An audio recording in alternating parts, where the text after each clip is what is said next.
간호사와 의료기사 등이 소속된 보건의료노조가 오늘부터 총파업에 돌입했습니다. 전국적으로 4만여 명이 파업에 참여할 것으로 보이는데 의료 현장의 혼란이 불가피할 전망입니다. 정혜인 기자가 보도합니다. 보건의료노조가 오늘 아침 7시를 기해 무기한 총파업에 돌입했습니다.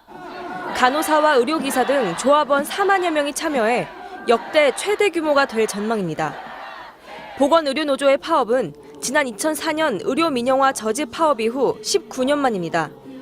경희대병원과 고려대 안암병원, 이대 목동병원 등 전국에서 20곳 안팎의 상급 종합병원에서 노조원들이 파업 참여를 예고했습니다. 어제 파업 전야제 행사를 치른 노조는 오늘 서울 광화문에 집결해 총파업 대회를 개최합니다.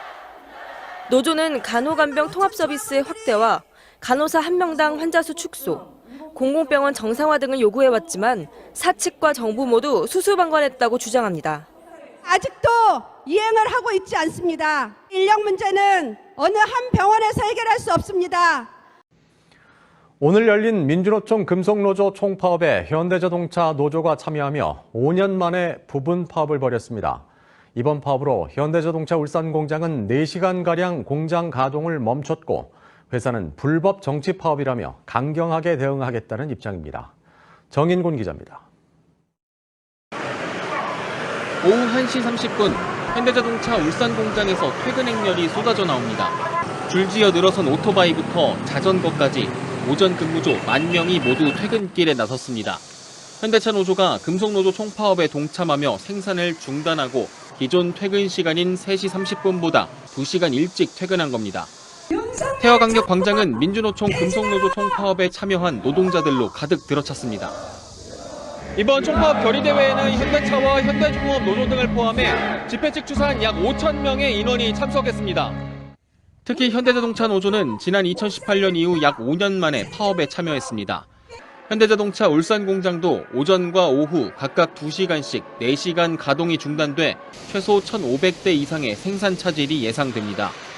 현대차에 부품을 납품하는 일부 하청업체 조합원들도 파업에 동참했습니다. 현대자동차는 이번 파업에 대해 금속노조 지침에 의한 불법 정치 파업이라며 파업에 대한 법적 책임을 묻겠다는 강경한 입장을 밝혔습니다.